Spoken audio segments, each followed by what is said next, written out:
Hello friend, स्वागत है आपका आपके अपने चैनल गर्मा फ्री क्लासेस में। आज हम हिंदी विषय से संबंधित कुछ प्रश्न लेकर आए हैं जो हमारी आगामी परीक्षा टीजीटी पीजीटी के लिए बहुत ही महत्वपूर्ण होंगे। ये भक्ति काल से संबंधित कुछ प्रश्न भक्ति काल से भी किस शाखा से राम भक्ति शाखा से संबंधित प्रश्न होंगे। भक्ति काल की शाखा कौन कौन सी है? पहले तो निर्गुण भक्ति और सगुण भक्ति दो तरह की है। अब निर्गुण भक्ति में भी ज्ञानाश्रयी शाखा और प्रेमाश्रयी शाखा, प्रेमाश्रयी शाखा को सूफी शाखा भी कहा जाता है। और इसी तरह से सगुण भक्ति है। सगुण भक्ति में भी दो शाखा हैं, एक है राम भक्ति शाखा और दूसरी है कृष्ण भक्ति शाखा। इसीलिए राम भक्ति शाखा को राम काव्य भी कहते हैं और कृष्ण भक्ति शाखा को कृष्ण काव्य भी कहते हैं। ये प्रश्न है किससे संबंधित? राम काव्य से संबंधित है।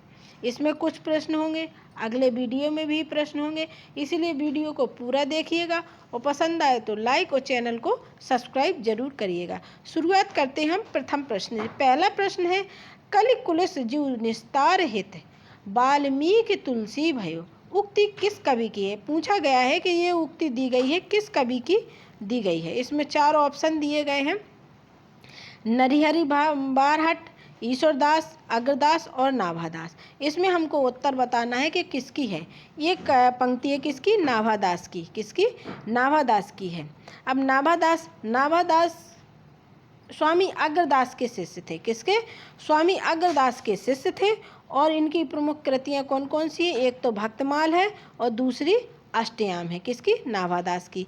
अगला प्रश्न देखते हैं, निम्नलिखित राम काव्य परंपरा के कवि नहीं, इनमें से बताया गया है जो कवि दिए गए हैं, इनमें से कौन सा ऐसा कवि है जो राम काव्य का या राम भक्ति काव्य परंपरा का नहीं है? गदाधर भट्ट, के गोस्वामी तुलसीदास, के नाभादास, के हृदय राम। इसका सही उत्तर क्या है? इसका सही उत्तर होगा गदाधर भट्ट। क्या है सही उत्तर? गदाधर भट्ट राम काव्य परंपरा के कवि नहीं है, बल्कि ये कृष्ण काव्य परंपरा के कवि हैं। इनके बारे में भी थोड़ा सा जानते हैं। गदाधर भट्ट राम भक्ति का परंपरा के कवि नहीं, गदाधर भट्ट कृष्ण भक्ति परंपरा के गौड़ीय संप्रदाय के कवि हैं। किसके? किस संप्रदाय के? गौड़ीय संप्रदाय के कवि हैं। और यह रघुनाथ भट्ट गोस्वामी के शिष्य तथा भागवत के अद्वितीय वक्ता हैं, जबकि गोस्वामी तुलसीदास, नाभादास और हृदय राम राम भक्ति परंपरा के कवि हैं। अगला प्रश्न है, अगला प्रश्न इसके भी पंक्ति दी गई है और इसके चार ऑप्शन दिए गए हैं। बताना है ये किसकी पंक्ति है, जिसमें क्या क्या है। मातु पिता, पंक्ति में क्या लिखा है? मातु पिता जग जाई तजो विधु न लिखो कछु भाल भलाई।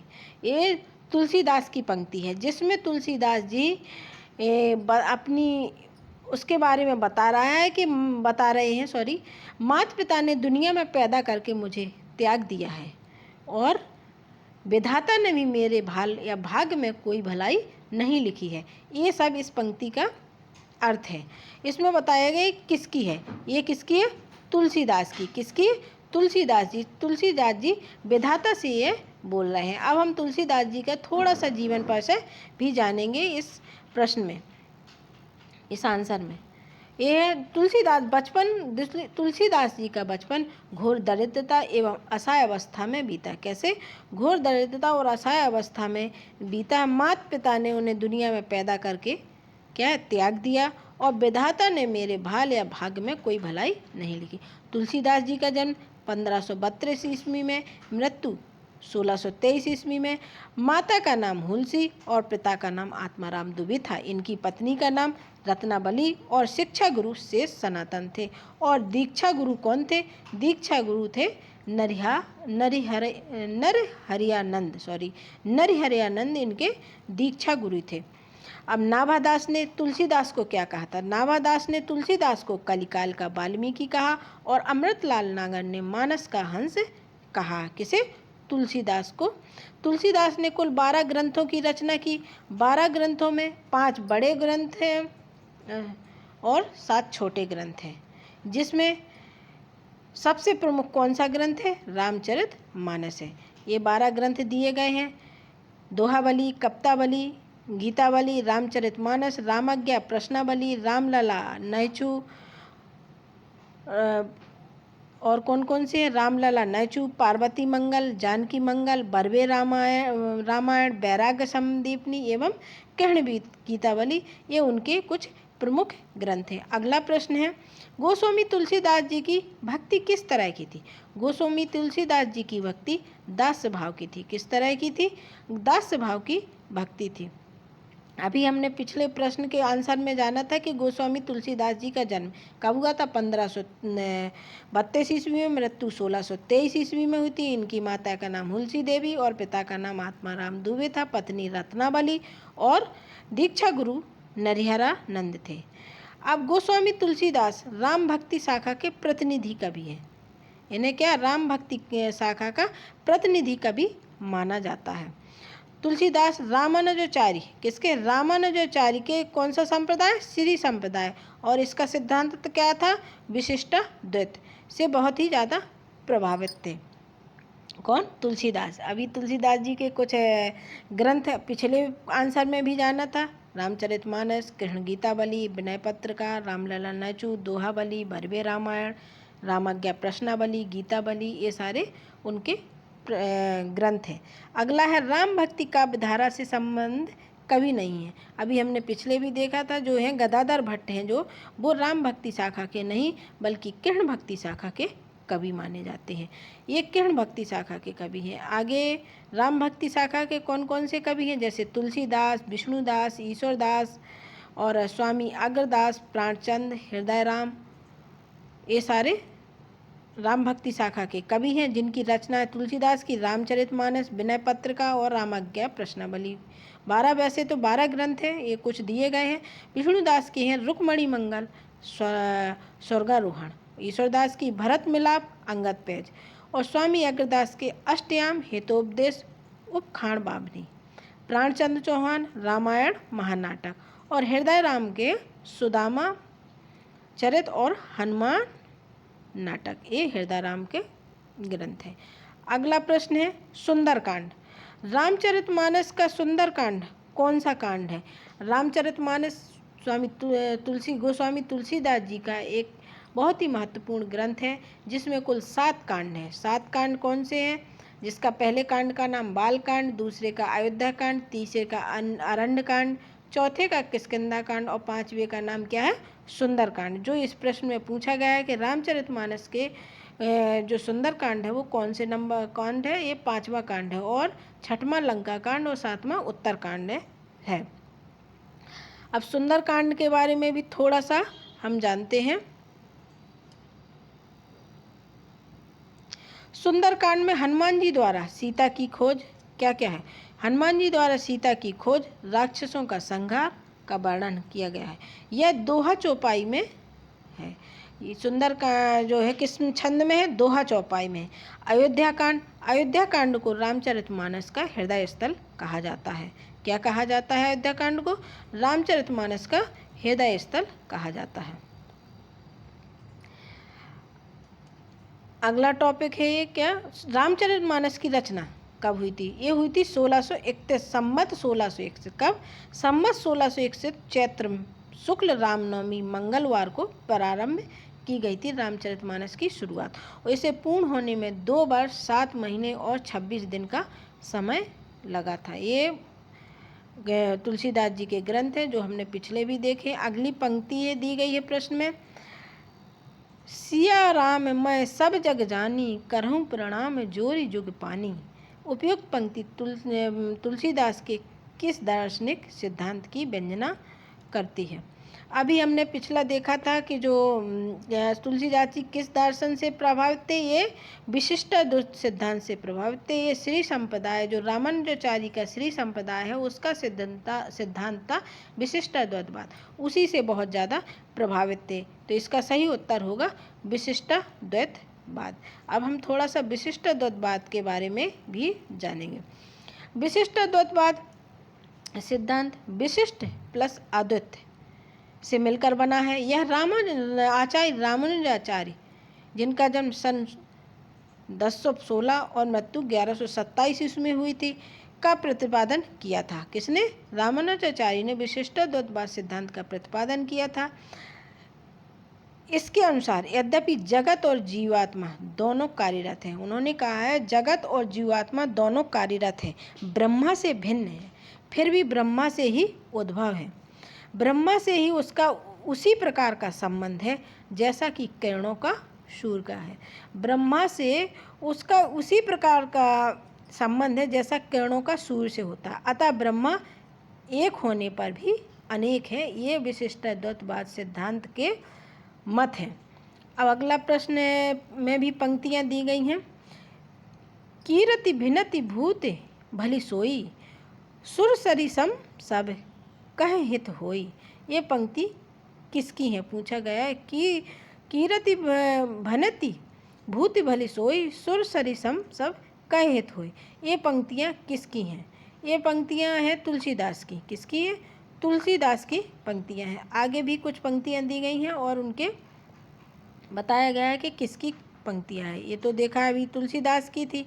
अगली है मेरे नैन बिरह की बेलवई, सींचत नैन नीर के सजनी मूल पतार भई। ये सूरदास की पंक्ति है। नव मरकट मणि श्याम कनक, मणिगम ब्रजबाला, वृंदावन को रीज मनो पहिराई माला। अगली पंक्ति है एक और, माधो मैं ऐसा अपराधी, तेरी भक्ति होत नहीं साधी। ये कबीरदास की पंक्ति है। अगला प्रश्न है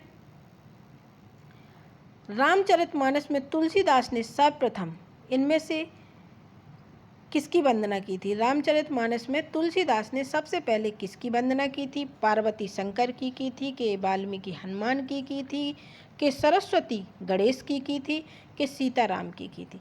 तो इसका सही उत्तर होगा सरस्वती और गणेश की वंदना सबसे पहले तुलसीदास जी ने रामचरितमानस में की थी। ये उसके आंसर है। इसमें बताया गया है कि रामचरितमानस की रचना कब की गई थी? यह 1631 चैत्र शुक्ल रामनवमी को हुई थी। इसमें 2 वर्ष 7 महीना और 26 दिन का समय लगा था। इसमें 7 कांड हैं जिसके बारे में हमने अभी बताया था। बालकांड, अयोध्या कांड, अरण्य कांड, किष्किंधा कांड, सुंदर कांड और लंका कांड और उत्तरकांड। अयोध्या कांड को रामचरितमानस का हृदय स्थल भी कहा जाता है। अब एक कथन है कि किसने क्या कहा है। आचार्य हजारी प्रसाद द्विवेदी ने तुलसीदास का संपूर्ण काव्य समन्वय की विराट चेष्टा है। आचार्य हजारी प्रसाद द्विवेदी ने कहा है कि जो तुलसीदास जी का संपूर्ण काव्य क्या है? समन्वय की विराट चेष्टा है। और आचार्य शुक्ल जी ने हिंदी काव्य की प्रौढ़ता के युग का आरंभ गोस्वामी तुलसीदास द्वारा हुआ है। अगला है तुलसीदास ने सर्वप्रथम मानस को रसखान को सुनाया था। ये बताया गया है कि जो तुलसीदास हैं उनने सबसे पहले जो रामचरितमानस है उसको किसको सुनाया था? रसखान को सुनाया था। और रामचरितमानस की प्रथम टीका अयोध्या के बाबा किसने लिखी थी? अयोध्या के बाबा रामचरण दास ने लिखी थी। ये प्रश्न पूछा जाता है कि रामचरितमानस की प्रथम टीका किसने लिखी थी? जो अयोध्या के बाबा थे रामचरण दास ने लिखी थी। अगला प्रश्न है निम्नलिखित में लोक मंगल की साधना का कवि कहा जाता है? किसे लोक मंगल की कामना का कवि कहा जाता है? इस प्रश्न का उत्तर तो हर कोई जानता है। तुलसीदास जी को लोक मंगल की कामना या लोक मंगल की साधना का कवि कहा जाता है। यह है उसके तुलसीदास जी के लिए किसने क्या कहा है। जैसे रामचंद्र शुक्ल ने तुलसीदास उत्तरी भारत की समग्र जनता के हृदय मंदिर में पूर्ण प्रेम प्रतिष्ठा के साथ विराज रहे हैं। रामचरितमानस का नाम आ जाता है याद बार बार। यह रामचंद्र शुक्ल ने कहा है कि तुलसीदास उत्तरी भारत की समग्र जनता के हृदय मंदिर में पूर्ण प्रेम प्रतिष्ठा के साथ विराज रहे हैं। और हजारी प्रसाद द्विवेदी ने भारतवर्ष का लोकनायक वही हो सकता है जो समन्वय करने का अपार धैर्य लेकर आया हो। और नाभादास ने तुलसीदास को कलिकाल का वाल्मीकि कहा है। और जबकि रामविलास शर्मा ने इन्हें क्या कहा है? जातीय कवि कहा है। और अमृतलाल नागर ने मानस का हंस कहा है तुलसीदास को। अगला प्रश्न है, तुलसीदास द्वारा रचित विनय पत्रिका की रचना किस भाषा में की गई है? जो विनय पत्रिका है उसकी रचना किस भाषा में की गई है? ये की गई है ब्रज भाषा में। किस भाषा में की गई है? ब्रज भाषा में तुलसीदास जी ने विनय पत्रिका की रचना की है। ये दिया गया है रामचरितमानस के बारे में कि कब शुरुआत हुई थी। 1631 में प्रारंभ किया था। 2 वर्ष 7 महीने और 26 दिन का समय लगा था। और इनकी कुछ रचनाएं जैसे रामचरितमानस की भाषा क्या थी? अवधी भाषा थी। रामचरितमानस की अवधी भाषा थी और रामलला नवचू की अवधी भाषा थी। वैराग्य संदीपनी की ब्रज भाषा थी और दोहाबली की कौन सी थी? ब्रज भाषा में भी दोहाबली की रचना की थी। जबकि जानकी मंगल अवधी भाषा में, किस भाषा? जानकी मंगल की रचना अवधी भाषा में और कप्तावली की ब्रज भाषा में। पार्वती मंगल अवधी भाषा में, गीतावली ब्रज भाषा में। बरवे रामायण अवधी भाषा में, कृष्ण गीतावली ब्रज भाषा में। रामाज्ञा प्रश्नावली अवधी भाषा में और विनय पत्रिका ब्रज भाषा में इसकी रचना की है। अगला प्रश्न है, मेधाकर बहुगुणा द्वारा रचित कृति कौन सी है? पूछा गया है कि मेधाकर बहुगुणा द्वारा रचित कृति कौन सी है? मेधाकर बहुगुणा रचित एक है रामायण प्रदीपम। कौन सी कृति है? रामायण प्रदीपम रचना है किसकी? मेधाकर बहुगुणा की। ये प्रश्न पूछा गया है UPSSC LT 2020 में पूछा गया है कि ये जो मेधाकर बहुगुणा द्वारा रचित कृति है रामायण प्रदीपम। और अगली संस्कृत की कृतियां हैं जैसे महावीर चरितम भभूति की है, गंगा शतकम लोकरत्न गुमानी पंत की है। अगला प्रश्न है, नाभादास किस भक्ति धारा के कवि थे? पूछा गया है जो नाभादास हैं वो किस भक्ति धारा के कवि थे? ये राम भक्ति काव्य धारा के कवि माने जाते हैं नाभादास। नाभादास भक्तिकालीन राम भक्त कवि माने जाते हैं। ये स्वामी अग्रदास के शिष्य थे। नाभादास की 3 कृतियां हैं, एक तो भक्तमाल, अष्टयाम एवं राम भक्ति संबंधी स्फुट पद। भक्तमाल में लगभग 200 भक्तों का चरित्र गान है। भक्तपाल में क्या है? लगभग 200 भक्तों का चरित्र गान है। अष्टयाम ब्रजभाषा गद्य और पद दोनों में अलग अलग उपलब्ध है। जो अष्टयाम है वो ब्रजभाषा गद्य और पद दोनों में भी उपलब्ध है। अगला प्रश्न है, सच पूछा जाए तो मध्य युग की समग्र स्वाधीन चिंता के गुरु रामानंद ही थे। ये कथन दिया गया है कि सच पूछा जाए तो मध्य युग की समग्र स्वाधीन चिंता के गुरु कौन थे? रामानंद ही थे। ये कथन किसका है? ये कथन है किसका? हजारी प्रसाद द्विवेदी का। किसका है? हजारी प्रसाद द्विवेदी कह रहे हैं कि सच पूछा जाए तो मध्य युग की समग्र स्वाधीन चिंता के गुरु रामानंद ही थे।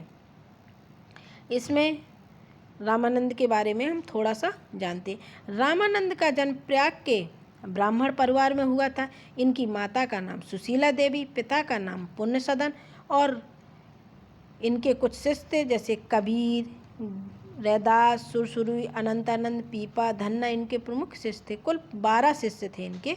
स्वामी रामानंद द्वारा स्थापित रामानंदी संप्रदाय ही रामावत संप्रदाय कहा जाता है। अब इनके कुछ ग्रंथ जैसे श्री रामार्चन पद्धति, राम रक्षा स्रोत, आनंद भाषा, वैष्णव मताब्ज भास्कर और योग चिंतामणि, सतनामी पंथ इनके कुछ प्रमुख ग्रंथ थे। अगला प्रश्न है, अलवार भक्तों संतों के विषय में कौन सा कथन गलत है? इसमें क्या पूछा गया है? गलत पूछा गया है कि ये सुदूर दक्षिण के वैष्णव भक्त थे, ये सही है। इनकी संख्या 12 थी, ये भी सही है। अलवारों में अंडाला नाम की एक कौन थी? महिला भक्त थी, ये भी सही है।